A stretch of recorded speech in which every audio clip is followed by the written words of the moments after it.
గౌరవిస్తున్నారు, ఎవరు పరిచారన్న విషయాన్ని మనం ఒకసారి చరిత్రలోకి వెళ్ళి గమనిస్తే ఏమేం జరిగాయి ఆనాడు ఆయన ప్రస్థానం మొదలుపెట్టిన నాటి నుంచి ఏ రకంగా ఆయన పట్ల అప్పటి ప్రభుత్వాలు ఏ రకంగా అప్పటి రాజకీయ పార్టీలు ఏ రకంగా స్పందించాయి, ఎటువంటి ఆయన వ్యతిరేక ధోరణిని అవలంబించాయనే విషయాన్ని ఒకసారి చరిత్రలోకి మనం పోతే కానీ అర్థం కాదు. 1937లో డాక్టర్ బిఆర్ అంబేద్కర్ గారు ఒక పార్టీ పెట్టారు, ఇండిపెండెంట్ లేబర్ పార్టీ అని. కాన్స్టిట్యూయెంట్ అసెంబ్లీకి పోటీ చేస్తే అప్పటికి మనకు స్వాతంత్రం రాలా, కానీ కాన్స్టిట్యూయెంట్ అసెంబ్లీ ఉండేది. ఆ ఎన్నికల్లో పోటీ చేస్తే బాంబే ప్రావిన్స్లో పోటీ చేస్తే రిజర్వ్ సీట్లలో 11 సీట్లు, అన్రిజర్వ్డ్ సీట్లలో 3 సీట్లు గెలిచారు. అప్పుడు ఆనాడు ఈ స్వాతంత్ర పోరాటంలో ఉంటున్న వాళ్ళకి కానీ లేదా స్వాతంత్రం వచ్చిన తర్వాత అధికారం చేజించుకోవాలని ఎవరైతే ఆలోచిస్తున్నారో, ఏ కుటుంబం అయితే చూస్తూ ఉండిందో వారు కాస్త భయాందోళనకు గురయ్యారు. అరే అంబేద్కర్ గారు ఏందో ఒక సొంత పార్టీ పెడితే ఇన్ని సీట్లు గెలిచేశాడు అని. దాని తర్వాత ఆయన ఆదరణ పెరుగుతూ పోతుంది. 11 రిజర్వ్ సీట్లలో గెలిచారంటే ఆనాడు ఒక సమాజం ఆయన పట్ల ఎంత ఆదరణ చూపిందనే విషయాన్ని అర్థం చేయాలి. ఎందుకంటే సామాజిక చైతన్యం రగిలించడానికి ప్రయత్నం చేశారు, సామాజిక అసమానతలను తొలగించే ప్రయత్నం చేశాడు, ఒక సమాజంలో ఒక చైతన్యాన్ని రగిలించే ప్రయత్నం చేశాడు. దానికి అనుగుణంగానే ఆనాడు అద్భుతమైన విజయం ఆయన సాధించింది. దాని తర్వాత ఎన్నికల్లో అంబేద్కర్ గారికి రోజు రోజుకు ఆదరణ పెరిగిపోతూ ఉంది. ఈ రకంగా అయితే కష్టమవుతుంది. రేపు మన స్వాతంత్రం వచ్చి మన ప్రభుత్వం ఇక్కడ సొంతంగా భారతదేశ ప్రభుత్వం ఏర్పడితే ప్రధానమంత్రి పదవికి పోటీ వస్తారనే ఉద్దేశంతో తర్వాత జరిగిన ఎన్నికల్లో ఖరే అనే వ్యక్తి కాంగ్రెస్ ప్రీమియర్ అనేవాళ్ళం ఆ ప్రావిన్స్లో ఆయన ఓడగట్టడానికి ప్రధాన భూమిక వహించారు.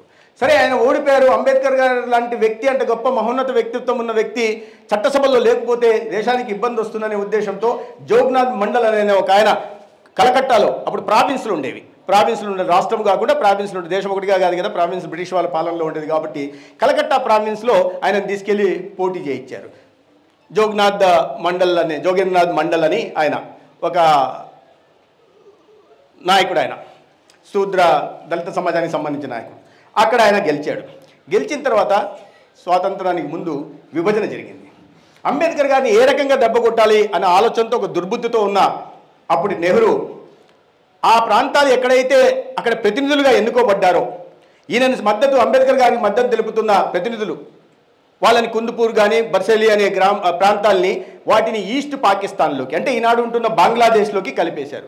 తద్వారా ప్రతినిధుల సంఖ్య తగ్గడం వల్ల ఈయన ఎన్నిక చెల్లకుండా పోయింది అంబేద్కర్ గారి ఎన్నిక. తద్వారా చట్టసభల్లో నుంచి అంబేద్కర్ గారి బయట పెట్టే ప్రయత్నం రెండోసారి నెహ్రూ చేశారు. దాని తర్వాత ఇలా అయితే కాదు, ఆనాడు నెహ్రూను తీవ్రంగా వ్యతిరేకించే హిందూ మహాసభ లీడర్ జయకర్ అనే నాయకుడు పూణే నుంచి ప్రాతినిధ్యం వహించేవాడు కాన్స్టిట్యూయెంట్ అసెంబ్లీలో. ఆయన జయకర్ గారు వచ్చి అరే ఇంత మంచి వ్యక్తి ఉండాలా అని చెప్పి హిందూ మహాసభ ఈరోజు అంటుంటారు అంబేద్కర్ గారు హిందూ వ్యతిరేకములో ఇదయ్యేటట్టుంటే మరి హిందూ మహాసభకు సంబంధించిన నాయకుడు తన పూణే సీటును రాజీనామా చేసి ఆ సీటులో నుంచి అంబేద్కర్ గారిని గెలిపించి మళ్ళీ కాన్స్టిట్యూయెంట్ అసెంబ్లీకి ఆనాడు ఎన్నికయ్యేలాగా చూశారు. కాన్స్టిట్యూయెంట్ అసెంబ్లీలో ఎన్నిక కావడానికి ప్రధాన కారణం ఆనాడు హిందూ మహాసభకు సంబంధించిన జయకర్ అనే నాయకుడు. చట్టసభల్లోకి వచ్చారు. వచ్చిన తర్వాత తప్పని పరిస్థితి మంత్రివర్గంలో తీసుకోవాల్సింది. ఎందుకంటే మొదట్లో ప్రతిపక్షంలో ఉన్న వాళ్ళని కూడా మంత్రివర్గంలోకి తీసుకునేవాళ్ళు కాన్స్టిట్యూయెంట్ అసెంబ్లీలో. కానీ తర్వాత 1952లో జరిగిన మొదటి ఎన్నికల్లో కూడా ప్రతిపక్షంలో ఉన్న వాళ్ళని కూడా తీసుకుని అదేవిధంగా మన జనసంఘ్ వ్యవస్థాపకులు ఎవరైతే ఉన్నారో డాక్టర్ శ్యాంప్రసాద్ ముఖర్జీ గారు, ఆయన కలకట్టా నుంచి పార్లమెంట్ మెంబర్గా గెలిస్తే ఆయన్ని ఇక్కడ తీసుకొచ్చి పరిశ్రమల శాఖ మంత్రిలోకి నెహ్రూ దీంట్లోకి తీసుకొచ్చారు. ప్రతిపక్షంలో కూడా వచ్చే అవకాశం ఉంది. అదేవిధంగా మన స్వాతంత్రం జరిగిన తర్వాత కాన్స్టిట్యూయెంట్ అసెంబ్లీలో నెహ్రూ గారు కూడా మంత్రిగా ఉన్నారు. నెహ్రూ గారు మంత్రిగా ఉన్నప్పుడు ఆయనకు ప్రాధాన్యత ఇవ్వకుండా, నిజానికి ఈ దేశంలో చాలామందికి తెలియదు, మొట్టమొదట ఎకనామిక్స్లో పిహెచ్డి తీసుకున్నది ఎవరయ్యా అంటే అది డాక్టర్ బాబాసాహెబ్ అంబేద్కర్. మొట్టమొదటిగా ఎకనామిక్స్లో పిహెచ్డి ఉన్న మంత్రిని తీసుకొచ్చి ఆర్థిక శాఖ లేదా మంచి శాఖలు ఇవ్వకుండా ప్రాధాన్యత లేని శాఖలు పెట్టే ప్రయత్నం చేశారు, లేదా న్యాయశాఖకు పరిమితం చేసే ప్రయత్నం చేశారు. లేబర్ చట్టాల మీద చాలా అపూర్వమైన అనుభవం ఉండేది అంబేద్కర్ గారికి, దానికి దగ్గర రానివ్వలేదు. పాలసీ మేకింగ్లో, ప్లానింగ్లో లండన్లో చదివారు కాబట్టి ప్లానింగ్ మీద ఉండేది. అక్కడ సిపిడబ్ల్యూడీలో పనిచేసిన అనుభవం ఉంది. ఆ అనుభవాన్ని ఉపయోగించుకొని ప్లానింగ్ ఇవ్వాల్సింది ఇవ్వలే, తర్వాత ఫైనాన్స్ మినిస్ట్రీ ఇవ్వాల్సింది ఇవ్వలే, రక్షణ శాఖ ఇవ్వాల్సింది ఇవ్వలే. ఎందుకంటే ప్రధానమైన శాఖలు అంబేద్కర్ గారికి ఇస్తే తను దాటిపోతాడనే ఉద్దేశంతో. అయితే ఇవన్నీ ఈ రకంగా అవమానపరుస్తూ ఉంటే 1951లో డాక్టర్ బిఆర్ అంబేద్కర్ రాజీనామా చేసేశాడు. వద్దయా, నువ్వు నన్ను ఇట్లా వివక్ష చేస్తున్నావు, దేంట్లో కూడా నన్ను కలపట్లేదు అనే ప్రయత్నం చేశాడు. దానికి ముందు రాజ్యాంగ నిర్మాతగా పెడుతున్నప్పుడు రాజ్యాంగాన్ని ఎవరు నిర్మించాలా అనుకుంటున్నప్పుడు మొట్టమొదటిగా అందరూ ప్రతిపాదన చేశారు. అందరికన్నా తెలివైన వాడు డాక్టర్ బిఆర్ అంబేద్కర్ కదా, బాగా చదువుకున్నవాడు కదా, విస్తృత అవగాహన ఉంది కదా, విదేశాల్లో చదువుకుని వచ్చాడు కదా, అంబేద్కర్ గారి నాయకత్వంలో రాజ్యాంగం నిర్మిస్తే బాగుంటుందని వచ్చినప్పుడు నెహ్రూ వ్యతిరేకించాడు. ఇదికిచ్చే ఐవర్ జెన్నింగ్స్ అనే ఒక బ్రిటిషర్ని మన రాజ్యాంగాన్ని రాయడానికి ఆయన ప్రోత్సహించాడు. ఈయనైతే బాగుంటుంది, డాక్టర్ అంబేద్కర్ వద్దు, ఆ బ్రిటిష్ ఆయన మనల్ని బానిసలుగా చూసి 200-300 సంవత్సరాలు పాలించిన ఆ బ్రిటిష్ సామ్రాజ్యానికి సంబంధించిన వ్యక్తిని తీసుకొచ్చి ఈయన మన రాజ్యాంగం నిర్మిస్తే బాగుంటుంది. అందరూ అపోజ్ చేశారు. తర్వాత రాజ్యాంగం నిర్మించే పని డాక్టర్ అంబేద్కర్ గారికి వచ్చింది. అంబేద్కర్ గారు అది నిర్మించారు. అయితే మీరు రాజ్యాంగం అయిపోయిన తర్వాత మంత్రిగా ఉన్నారు. మంత్రిలో వివక్ష బట్టి ఆయన బయటకు వచ్చారు. రావడానికి ప్రధాన కారణం ఏంటి? ఆనాడు దేశం విడిపోయిన తర్వాత తూర్పు పాకిస్తాన్లో అంటే ఇవాళ బంగ్లాదేశ్లో హిందువుల మీద దాడులు జరుగుతుంటే దాన్ని నియంత్రించలేకపోయాడు. ఒక రకంగా ప్రోత్సహించాడు మత సంతుష్టి రాజకీయాలు చేయడం కోసం అనే ఉద్దేశంతో అదొక ప్రధాన కారణంగా బయటికి రావడానికి, రాజీనామా చేయడానికి ప్రధాన కారణంగా చెప్పారు. రెండోది ఆర్టికల్ 370లో ఆర్టికల్ 370 అనేది ట్రాన్సిట్ లా మాత్రమే, యాక్ట్ మాత్రమే, కొన్నాళ్ళ క్రితం తెచ్చింది. దాన్ని మళ్ళీ రద్దు చేయాల్సిన అవసరం ఉంది, చేయలేదనే విషయంలో. మూడోది విదేశాంగ నీతి సరిగా లేదు. ఇటువంటి విదేశాంగ నీతితో మనం అభివృద్ధి సాధించలేము కాబట్టి ఇతర దేశాలతో సత్సంబంధాలు లేకుండా, దౌత్యమైన సంబంధాలు నెరపకుండా మన దేశం ముందుకు వెళ్ళడానికి, ఆర్థిక ప్రగతి సాధించడానికి అవకాశం లేదు కాబట్టి అదొక కారణంగా చూపించి ఆయన బయటకు వచ్చాడు. ఆయన బయటకు వచ్చినప్పుడు చాలా ప్రధాన నాయకులంతా చెప్పారు నెహ్రూ గారికి, అయ్యా అంబేద్కర్ లాంటి వ్యక్తి రాజీనామా చేసి బయటికి వెళ్ళిపోతే మనకు నష్టం జరుగుతుంది, ఇంత తెలివైన వాడు మన మంత్రిత్వ శాఖలో ఉంటే బాగుంటుంది, మంత్రివర్గంలో ఉంటుంది బాగుంటుందంటే ఒక వ్యక్తి పోవడం వల్ల ఈ దేశానికి మంత్రివర్గానికి వచ్చిన నష్టం లేదు, పోతే పొమ్మని చెప్పి నెహ్రూ గారు చెప్పారు. ఇప్పుడు చెప్పండి, ఎవరు అగౌరవపరిచారు? ఆనాడు ఆయన్ని మళ్ళీ కాన్స్టిట్యూయెంట్ అసెంబ్లీలకు రావడానికి కారణమైంది హిందూ మహాసభకు సంబంధించిన నాయకుడు. కానీ అదే కాన్స్టిట్యూయెంట్ అసెంబ్లీకి రాకుండా, అడుగు పెట్టకుండా చేయాలని ప్రయత్నం చేసింది నెహ్రూ. ఇవాళ ఆ పార్టీకి సంబంధించిన వాళ్ళు, కాంగ్రెస్ పార్టీ వాళ్ళు చెప్పారు, మేము చాలా గౌరవించాం కానీ ఇవాళ బీజేపీ నాయకులు గౌరవించట్లేదు అని చెప్పి. సరే, గౌరవించారు, మంచిదే. మరి 1952లో ఎన్నికలు జరిగాయి, మొట్టమొదటి లోక్సభ ఎన్నికలు జరిగితే మహారాష్ట్రకు సంబంధించిన నాయకుడు కాబట్టి డాక్టర్ అంబేద్కర్ గారు వెళ్ళి ముంబై నార్త్ పార్లమెంటు నియోజకవర్గంలో పోటీ చేశారు. ముంబై నార్త్ నియోజకవర్గంలో పోతే మళ్ళీ అదే పోటీ, తను గెలిస్తే తనకి అపారమైన ప్రజాదరణ ఉంది కాబట్టి తనకు పోటీగా వస్తాడని చెప్పి నెహ్రూ కమ్యూనిస్టులతో కలిసి డాక్టర్ బిఆర్ అంబేద్కర్కి వ్యతిరేకంగా ప్రచారం చేసి నెహ్రూ గారిని ఓడించింది. ఎవరిని ఓడించారు? పిఏని, నారాయణ ఎస్ కర్జోల్కర్ అనే ఒక పిఏని పెట్టి ఆయన వ్యతిరేకంగా ప్రచారం చేసి ఎన్నికల్లో ఓడిపోయేలాగా చేశాడు. కానీ ఆయనకు సంతృప్తి కలగల. 1954లో 2 సంవత్సరాల తర్వాత అదే మహారాష్ట్రలో బండారా అనే నియోజకవర్గానికి ఉప ఎన్నిక వచ్చింది.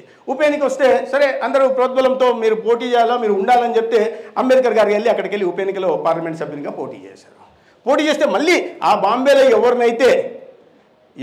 ఎవరి చేతిలో అయితే అంబేద్కర్ గారు ఓడిపోయారో, ఎవరి ప్రోద్బలంతో అయితే ఓడిపోయారో ఆ వ్యక్తిని మళ్ళీ అదే నారాయణ ఎస్ కర్జోల్కర్ అని తీసుకొచ్చి ఈ ఎన్నికల్లో కూడా అప్పటికే పార్లమెంటు సభ్యులుగా ఉంటున్న వ్యక్తిని తీసుకొచ్చి ఉప ఎన్నికల్లో అంబేద్కర్ గారి మీద పోటీ చేయడం వెనుక ఔచిత్యమైన మనం అర్థం చేసుకోవాలి.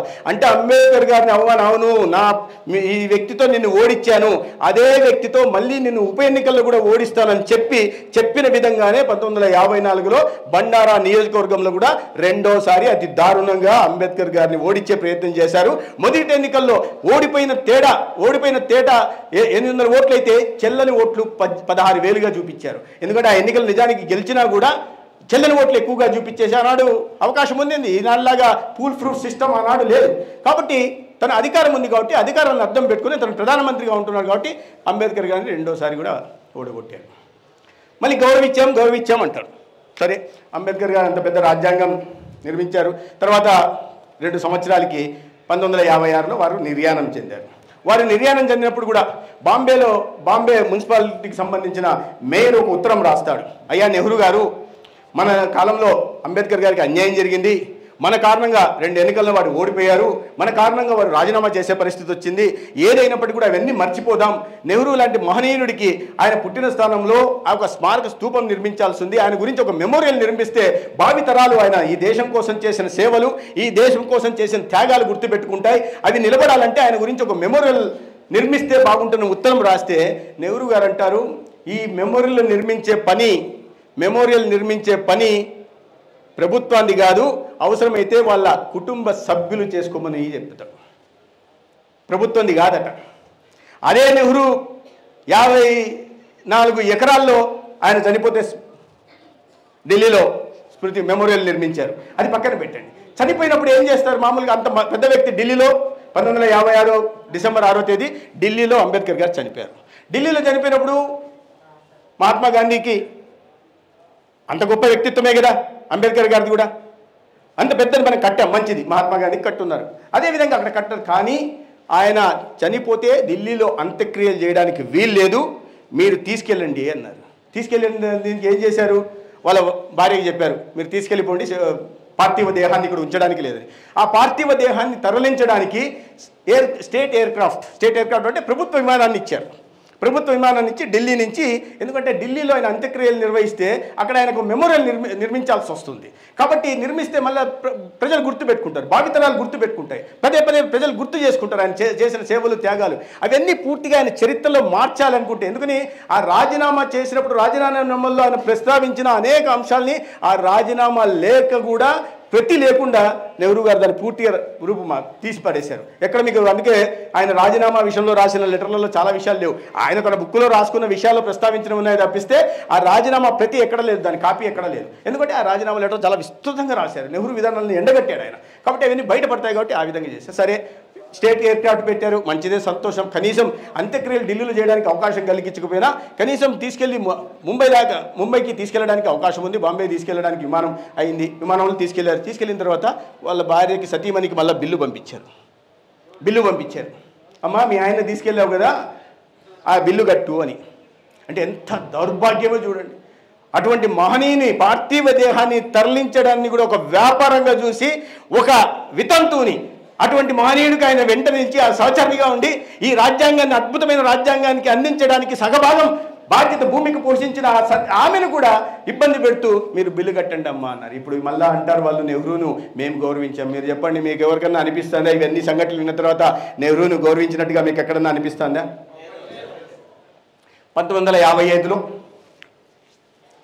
నెహ్రూ గారు ఆయన ప్రధానమంత్రిగా ఉన్నప్పుడు తనంతకు తాను భారతరత్న ప్రకటించుకున్నాడు.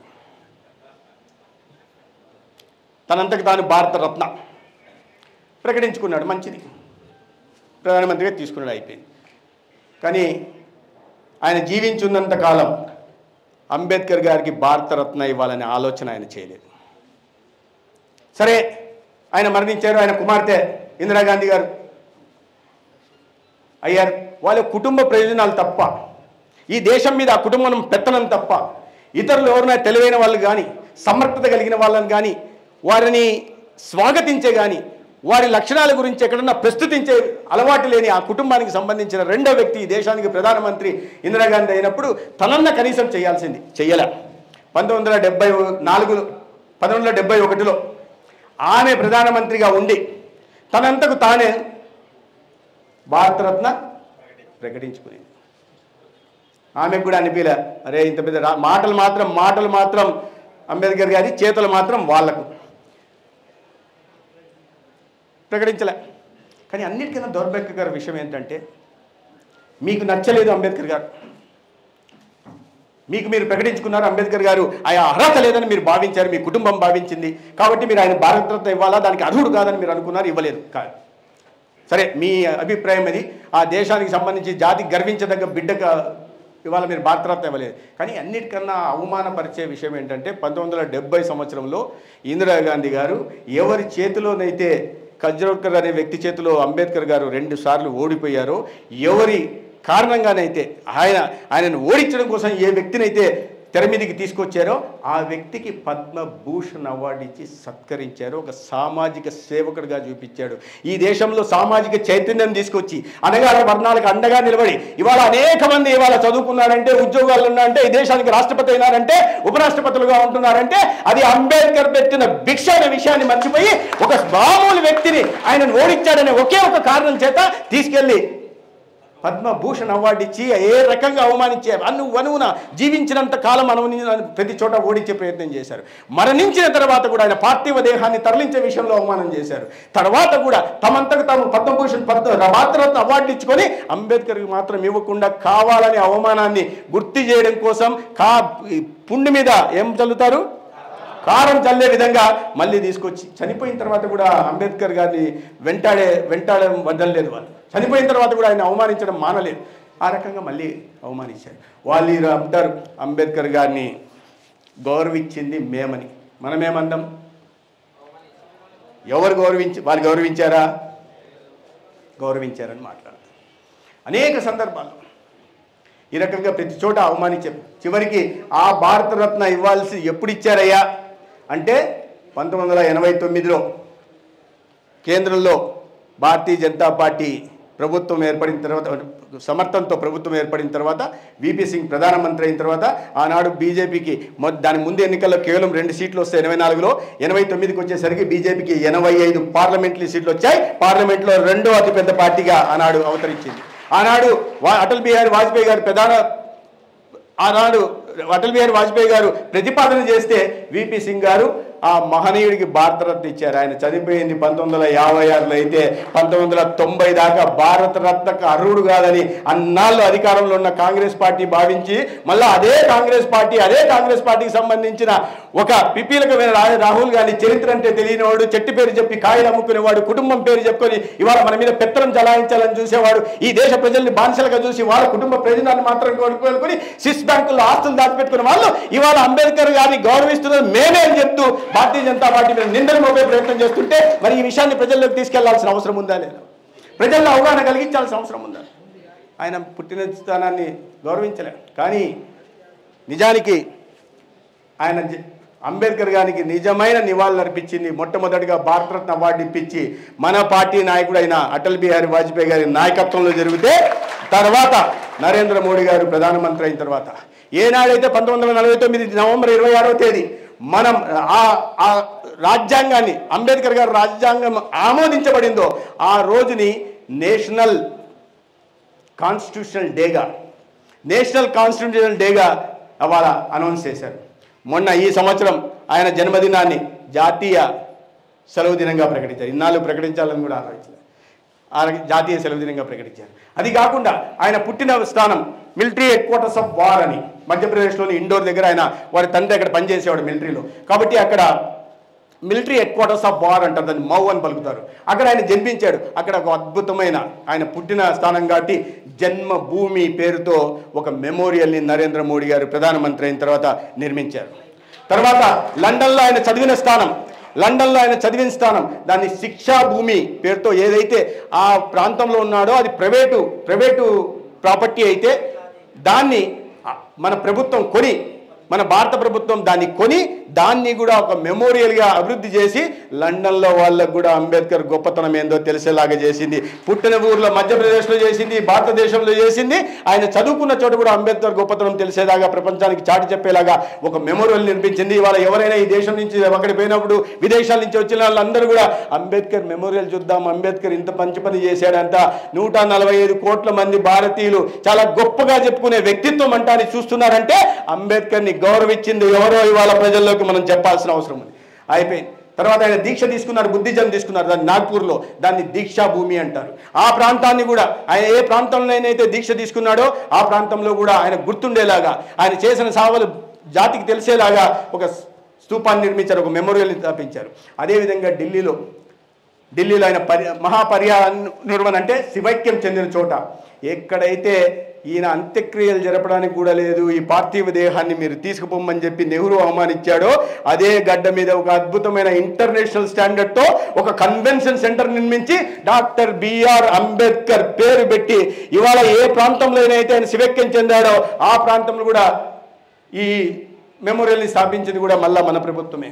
తర్వాత ఆయన ఎక్కడి నుంచి ఆయన పార్థివ దేహాన్ని పంపించేస్తే ముంబైలోని దాదర్ లాంటి ప్రాంతంలో అంత్యక్రియలు జరిగాయో దాన్ని కూడా గత ప్రభుత్వాలు విస్మరిస్తే దాన్ని కూడా మళ్ళీ ఇప్పుడు చైత్య భూమి పేరుతో, అంటే పుట్టిన స్థానం జన్మభూమి, చదువుకున్న స్థానం శిక్షాభూమి, ఆయన బుద్ధిజం తీసుకున్న దీక్షాభూమి, తర్వాత ఆయన శివైక్యం చెందిన మహాపరినిర్వాణ భూమి, తర్వాత ఆయన అంత్యక్రియలు జరిగిన అంత్యభూమి పేరుతో పంచతీర్థాల పేరుతో ఎక్కడెక్కడైతే డాక్టర్ బిఎం అంబేద్కర్ నడయాడాడో, ఆయన గుర్తులు మిగిల్చిపోయాడో, ఏ స్థానాల్లో ఉండి దేశంలో గొప్ప వ్యక్తిత్వంగా ఆయన తనను మలుచుకున్నాడో, ఒక పెద్ద అనేకమైన సేవలు ఈ దేశానికి అందించాడో 5 ప్రాంతాలను కూడా పంచతీర్థాల పేరుతో ఇవాళ ప్రపంచం ముందు నిలబెట్టింది కూడా నరేంద్ర మోడీ గారి ప్రభుత్వం. ఇప్పుడు చెప్పండి, ఎవరు గౌరవించారు, ఎవరు అవగౌరవపరిచారు? కాంగ్రెసా బీజేపీనా?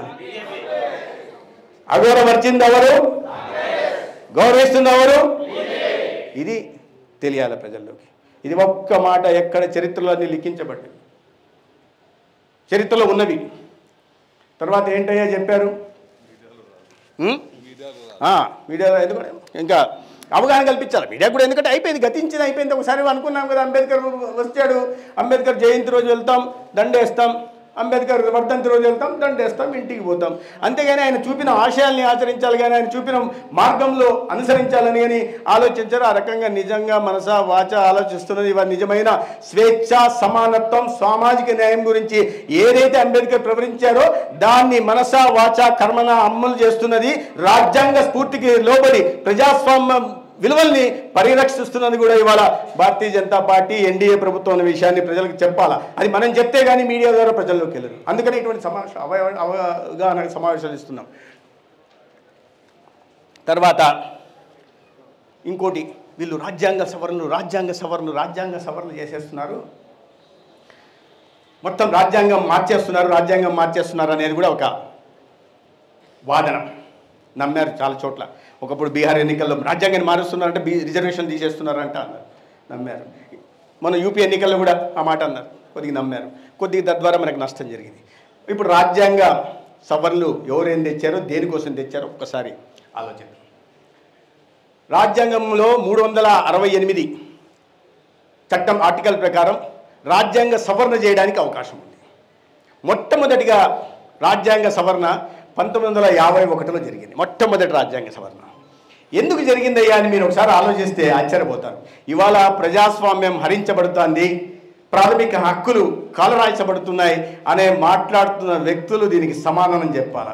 మొట్టమొదటి రాజ్యాంగ సవరణ 1951లో జరిగింది. ఎందుకు జరిగిందయ్యా అంటే, ఆర్గనైజరు, క్రాస్ రోడ్స్ అనే 2 పత్రికలు నెహ్రూ విధానాలకు వ్యతిరేకంగా రాస్తున్నాయని, నెహ్రూ పాలన సరిగా లేదని, ఆయన పాపం ఉల్లాసకరమైన జీవితం గడుపుతున్నాడు, పాలన మీద ఆయనకు పట్టు లేదని మామూలుగా రాస్తుంటే ప్రభుత్వ పేపర్లు ఉన్నది. అందుకే ప్రభుత్వంలో ఏమన్నా తప్పులుంటే ఎత్తి చూపలు ఒక అంకుశంలాగా పనిచేయాల్సిన బాధ్యత పేపర్ల మీద ఉంటుంది, పత్రికల మీద.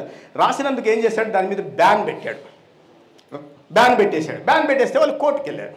కోర్టుకు వెళ్తే కోర్టు వీళ్ళకి అనుకూలంగా తీర్పు ఇచ్చింది. అరే, నేను బ్యాన్ పెడితే కోర్టు అనుకూలంగా తీర్పిస్తుంది అని చెప్పి కోర్టు ఏ స్పిరిట్తో ఇచ్చిందో దాన్ని పక్కన పెట్టేసి ఒక రాజ్యాంగ సవరణ తీసుకొట్టి, మొట్టమొదటి రాజ్యాంగ సవరణ పత్రికా స్వేచ్ఛని, ఆర్టికల్ 19 ప్రకారం మనకు మాట్లాడే స్వేచ్ఛ, ఏదైనా మనం సమాజంలో మన రాజ్యాంగం మనకు హక్కు కల్పించింది, ఆ హక్కును హరించే విధంగా, అంటే మనం మాట్లాడే స్వేచ్ఛని హరించేలాగా ఆర్టికల్ 19ని నిర్వీర్యం చేస్తూ ఆనాడు రాజ్యాంగ సవరణ చేశారు. మొట్టటి రాజ్యాంగ సవరణ ఏదన్నా దేనికోసం, మంచి పని కోసం చేశారా?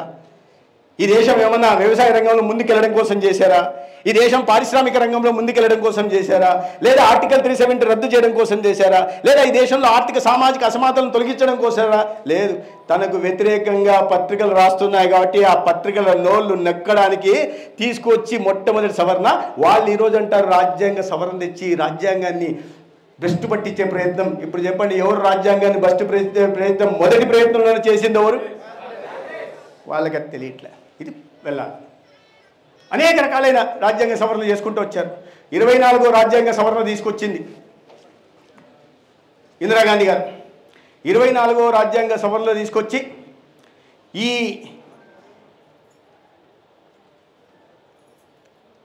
President, prime minister, vice president, స్పీకర్లు ఈ కోర్టు పరిధిలోంచి బయటికి తీసుకొచ్చే ప్రయత్నం చేసింది. అప్పుడంటే గోలక్నాథ్ వర్సెస్ స్టేట్ ఆఫ్ పంజాబ్లో ప్రాథమిక హక్కుల్ని హరించే ఇది అర్హత అంటే ప్రాథమిక హక్కుల్ని హరించే అధికారం ప్రభుత్వానికి లేదని గోలక్నాథ్ అనే వ్యక్తి కోర్ట్ ఆఫ్ పంజాబ్కి వెళ్తే దాంట్లో కోర్టు తీర్పు ఇస్తుంది. ఏమని ఇస్తుందయ్యా? కాన్స్టిట్యూషన్ను సవరించే అంటే రాజ్యాంగాన్ని సవరించే అధికారం ఉంది, కానీ మౌలిక స్వరూపాన్ని సవరించే అధికారం ప్రభుత్వానికి లేదని కోర్టు చెప్తుంది. దాని మీద మళ్ళీ కేశవానంద భారతి అని కోర్టుకి వెళ్తే దాంట్లో హెచ్ఆర్ కన్నా ఇస్తాడు.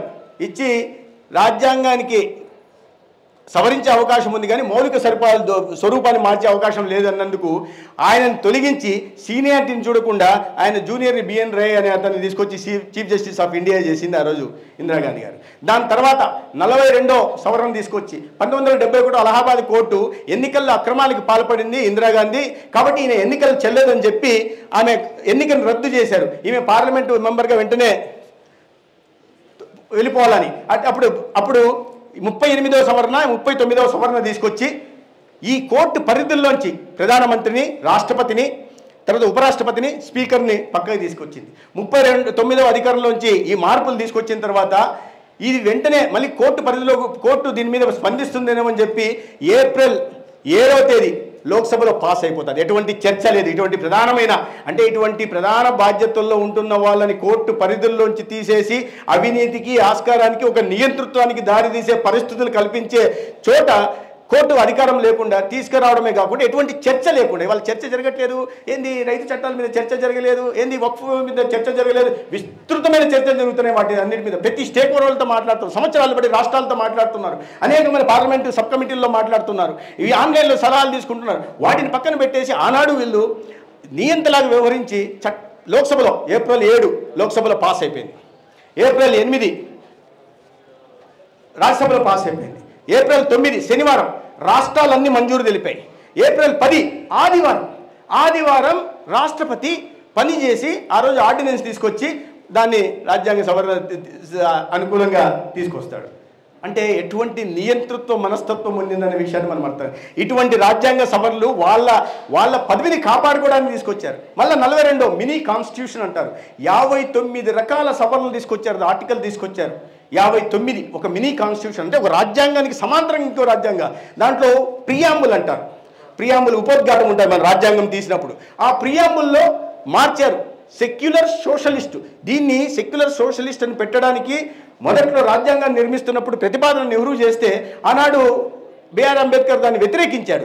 ఆ వ్యతిరేకించిన దాన్ని 1974లో 42nd అమెండ్మెంట్ తీసుకొచ్చి మినీ కాన్స్టిట్యూషన్ని తీసుకొచ్చి అనేక సవరణలు తీసుకొచ్చి దాంట్లో రాజ్యాంగ మౌలిక స్వరూపాన్నే మార్చేసే ప్రయత్నం చేశారు. అనేక రకాలైన ఈ చట్టాలు వాళ్ళ కుటుంబ ప్రయోజనాలు కాపాడడం కోసం ఆమె పదవిని ప్రధానమంత్రి పదవిని 5 సంవత్సరాల నుంచి 6 సంవత్సరాలు తీసుకొచ్చి ఈ దేశంలో అత్యంత చీకటి అధ్యాయంగా చెప్పబడే ఎమర్జెన్సీని విధించడానికి ఆ 42వ రాజ్యాంగ సవరణ చేసింది. 42వ రాజ్యాంగ సవరణ ఎమర్జెన్సీ అత్యంత 2 సంవత్సరాల పాటు ఎటువంటి ఇది లేకుండా MISA maintenance of internal security act కింద 1,00,000 మందికి పైగా ఆనాడు అరెస్ట్ చేశారు. అటల్ బిహారీ వాజ్పేయి దగ్గర నుంచి, జయప్రకాష్ నారాయణ గారి దగ్గర నుంచి, లేదా మొరార్జీ దేశాయ్ గారి దగ్గర నుంచి, లాల్ కృష్ణ అద్వానీ గారి దగ్గర నుంచి, మన రాష్ట్రంలో వెంకయ్య నాయుడు గారి దగ్గర నుంచి అనేక రాష్ట్రాల్లో అనేక మందిని ఇవాళ వాళ్ళకు వ్యతిరేకంగా గలం ఇప్పిన వాళ్ళందరినీ ఎమర్జెన్సీ విధించి ఒక చీకటి అధ్యాయాన్ని రాత్రికి రాత్రి ఆర్డినెన్స్ తీసుకొచ్చి మొత్తం ప్రజాస్వామ్యమే లేకుండా ప్రజాస్వామ్యాన్ని పూర్తిగా కూకటి వెళ్తూ పిలుచుకొచ్చి ప్రజల హక్కులను హరించారు. ప్రెస్ మీద సెన్సార్షిప్ ఉంది. ప్రెస్ ఎవరు కూడా ఆమె కాదని ఏమి చేయడానికి లేదు. పేపర్ రాస్తే ముందు వాళ్ళ దగ్గర పంపాలా, వాళ్ళు చూసి ఇది పెట్టొచ్చి తీసిపడే అంటే తీసిపడేయాలి.